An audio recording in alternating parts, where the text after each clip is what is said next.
Bonsoir et bienvenue dans cette nouvelle édition de l'Africa Tonight. Au sommaire de l'actualité, l'Afrique de l'Ouest face au coup d'État, 3 pays aux mains des militaires. Pourquoi la réapparition de ce phénomène et quelles en sont les conséquences politiques? Le décryptage à suivre dès le début de ce journal. Déficit d'investissement dans les infrastructures en Afrique, une problématique majeure, et pour y mettre fin, les experts défendent notamment la nécessité de développer les partenariats publics-privés et des modes de financement innovants. Lutte contre l'insécurité alimentaire au Mali, 64 000 tonnes de céréales sont nécessaires cette année afin de parvenir à faire face à la situation.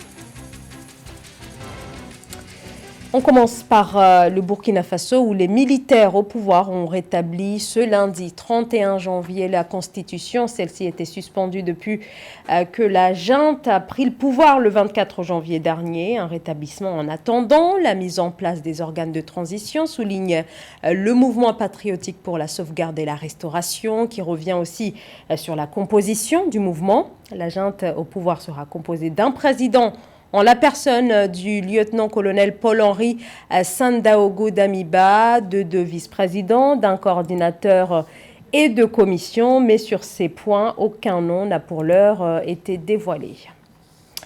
Et dans la région, 3 pays sont donc désormais aux mains des militaires. Le Mali, la Guinée et le Burkina Faso. L'Afrique de l'Ouest face au putsch. La région enchaîne les coups de force militaires. Gros plan ce soir sur cette prise de pouvoir. C'est un sujet de la rédaction. L'Afrique de l'Ouest dans la spirale des coups d'État militaires. Les coups de force surviennent les uns après les autres dans cette région. Le Mali par 2 fois depuis août 2020. La Guinée en septembre 2021. Et enfin le Burkina Faso le 24 janvier dernier. Un phénomène de contagion aux multiples causes. Le coup d'État est toujours une affaire de groupuscules militaires, il ne faut pas l'oublier, qui essaient de se donner des habits de l'intérêt général et de s'appuyer sur les gouvernances dites démocratiques. On a l'habitude d'ailleurs de dire que ce sont les régimes démocratiques qui préparent le terrain au coup d'État, mais non. Moi, je dirais plutôt que ce sont les régimes de simulacre de démocratie, des démocraties de façade, qui font cela. Les populations reprochent aux dirigeants de la région, comme au président récemment renversé, Roch-Marc Christian Kaboré, de ne pas avoir réussi à endiguer la crise sécuritaire. Le Sahel est confronté aux violences attribuées à des groupes terroristes affiliés à Al-Qaïda et au groupe État islamique. Et en dépit du soutien militaire et financier international, le chaos s'est emparé de la région. Je parle ici de régimes qui sont des gouvernements de clans, autoritaires, coupés du peuple, qui marchent sur la Constitution, etc. Ce sont des régimes qui finissent par provoquer dans la population un réflexe de défiance, évidemment, voire de rejet de l'État. Mais il faut le dire, le coup d'État ne permettra jamais un gouvernement du peuple, par le peuple et pour le peuple, ce qui est le fond de l'idée démocratique. Un retour brutal des coups d'État dans le champ politique.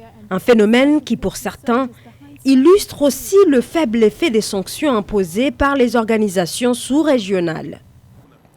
L'actualité également marquée par le Mali qui a annoncé l'expulsion sous 72 heures de l'ambassadeur de France, Joël Meyer, en poste depuis octobre 2018. Annonce faite ce 31 janvier dans un communiqué lu à la télévision d'État. Ce geste, une nouvelle illustration du durcissement des relations entre Paris et Bamako. Et pour se justifier, la junte malienne évoque des déclarations hostiles de responsables français à leur encontre. La ministre française des Armées, Florence Parly, a déclaré le 25 janvier dernier que les militaires au pouvoir au Mali multipliaient, je cite, les provocations. Jean-Yves Le Drian, ministre français des Affaires étrangères, a quant à lui 2 jours après qualifié la junte d'illégitime et ses décisions d'irresponsables. Malgré la prise de conscience de la dimension stratégique des infrastructures, le continent africain ne parvient toujours pas à obtenir les investissements nécessaires. La Banque africaine de développement chiffre les besoins à 170 milliards de dollars par an et le manque actuel est estimé chaque année à plus de 100 milliards de dollars. Philomène Tine. L'Afrique ne peut pas réussir son intégration régionale sans les infrastructures. C'est du moins l'avis du président de la Banque africaine de développement, Akinwumi Adesina. Néanmoins, le manque d'infrastructures est évalué entre 48 000 et 63 000 milliards de francs CFA par an pour le continent, notamment dans les domaines de l'eau, de l'énergie, de l'assainissement, du digital, des infrastructures portuaires et aéroportuaires. Comme le souligne le président de la BAD, les déficits d'infrastructures sont assez importants en Afrique. Il y ait des villes permettra non seulement de favoriser les échanges, mais aussi de mettre en place des routes qui vont permettre une croissance régionale intégrée. En plus de ça, je pense que nos États doivent vraiment investir dans les infrastructures de manière générale, non seulement le transport, mais aussi les bâtiments publics, les écoles et aussi les infrastructures de santé. Donc je pense qu'en plus de ça, l'État doit aussi investir de manière générale dans le domaine de l'éducation. L'intégration régionale est une priorité essentielle de la stratégie de développement de l'Afrique avec l'avènement de la zone de libre-échange continentale. Ainsi, les infrastructures qui lient un pays à un autre devraient faire bénéficier les économies du continent des opportunités offertes par un large marché régional. L'idée aussi importante de ne pas négliger les autres secteurs, notamment le secteur de l'agriculture, car on sait que la faim est l'un des problèmes majeurs de nos continents, tout en gardant aussi un point de vue important le fait que développer les infrastructures permettra de renforcer les échanges et permettra aussi de développer certains secteurs de manière corrélaire. Pour le responsable de la Banque africaine de développement, les infrastructures sont un facteur de création de richesse. Il ne manque pas toutefois de souligner la part active que le secteur privé africain doit jouer dans les projets d'infrastructures dans le cadre de l'intégration africaine. À noter que le privé africain ne participe qu'à hauteur de 10% à la réalisation de ces projets. À l'heure où la crise climatique rend les sols de plus en plus arides, le Mali aurait au total besoin de 64 000 tonnes de céréales cette année pour pouvoir continuer d'approvisionner les marchés en denrées alimentaires. Une nécessité pour ne pas aggraver l'insécurité alimentaire déjà présente dans plusieurs régions. Amenedji. Le Mali veut garantir une sécurité alimentaire d'ici 2022. Pour y parvenir, 64 000 tonnes de céréales sont indispensables en termes de moyens de subsistance. Selon les autorités, le plan national de réponse 2021 a été mis en œuvre à plus de 99% pour 32 994 tonnes de céréales distribuées par l'État en faveur de 102 837 personnes. Cette stratégie de production intensive passe notamment par l'accroissement de leur maîtrise de l'eau, car ils ont un très grand potentiel. Également, le développement de la recherche ou le développement des partenariats avec les organismes de recherche pour mettre en place des variétés typiques qui s'adaptent au climat du Mali et qui seront des variétés à fort potentiel de production.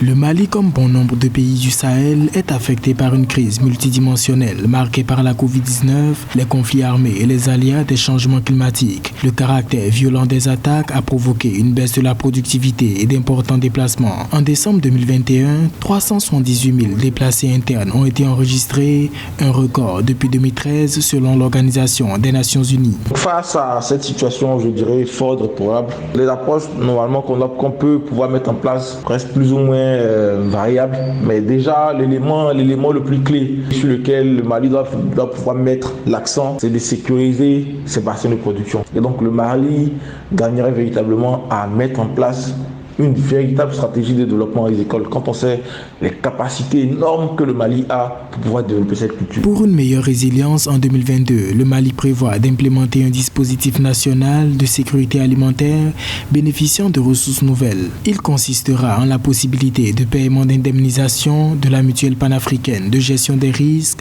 avec l'accompagnement des partenaires et du programme alimentaire mondial PAM.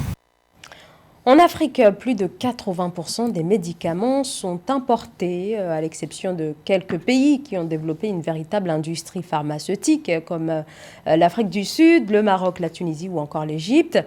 Les autres pays africains ont peu de fabricants. Cela débouche ainsi sur une forte dépendance vis-à-vis de l'extérieur. Philomentine. Environ 95% de tous les médicaments utilisés en Afrique sont importés et le continent ne représente que 3% de la production mondiale de médicaments. Afin de renforcer la capacité du secteur pharmaceutique endogène africain, la Banque africaine de développement s'engage à injecter 3 milliards de dollars dans le secteur pharmaceutique du continent.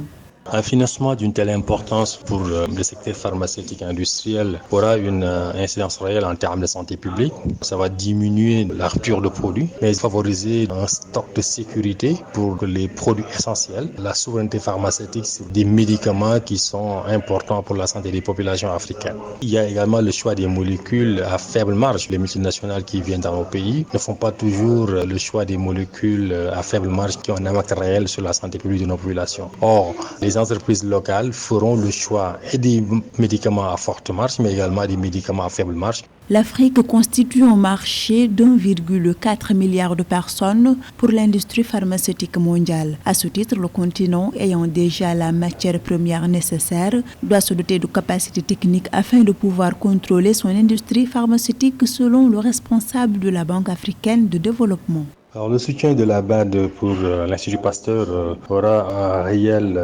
impact sur le secteur pharmaceutique industriel sénégalais en augmentant la capacité de production. Parce qu'il faut savoir que l'Institut Pasteur ne faisait que la fabrication de vaccins de la fièvre jaune. Ceci donc va avoir une bonne offre pour lutter contre cette Covid-19. Si nos frères africains sauront que ces produits sont fabriqués en Afrique, ça permettra donc une meilleure acceptabilité de ces vaccins anti-Covid. En visite au Sénégal, le président de la Banque africaine de développement a annoncé une collaboration avec l'Institut Pasteur de Dakar, IPD. Ce partenariat devrait permettre à l'IPD de pouvoir produire des tests rapides, des produits pharmaceutiques et des vaccins contre le Covid-19. Le portrait à présent d'Isaac Sinkot, l'ancien joueur de football a évolué au Hero Club de Mouyouka, au Dynamo de Douala et dans la sélection nationale du Cameroun. Le footballeur revient sur son parcours, une longue carrière pour celui qui a remporté la CAN de 1984. Joël Ballot.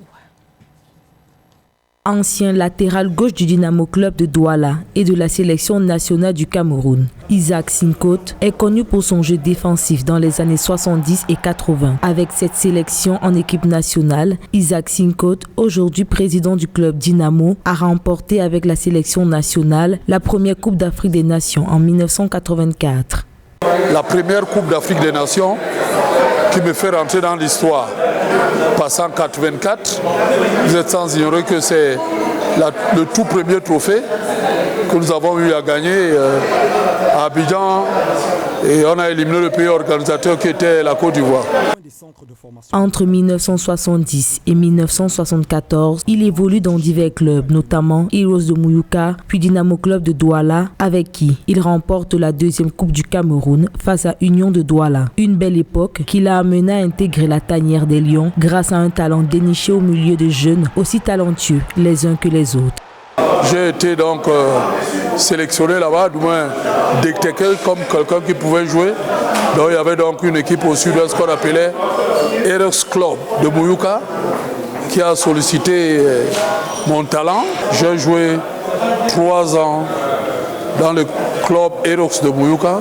Arrivé donc à Douala, j'ai rejoint la Dynamo Football Club de Douala où je suis le président général. Et j'ai eu la chance de gagner la deuxième Coupe du Cameroun avec cette équipe. Aujourd'hui, l'Afecafoot se développe sur de meilleures bases et avec le potentiel jeune actuel, la relève est assurée. Le Cameroun bénéficie de tous les atouts pour garantir à la jeunesse camerounaise un meilleur suivi, une meilleure reconnaissance du talent, ce dont lui, il n'a pas pu bénéficier dans les années 80.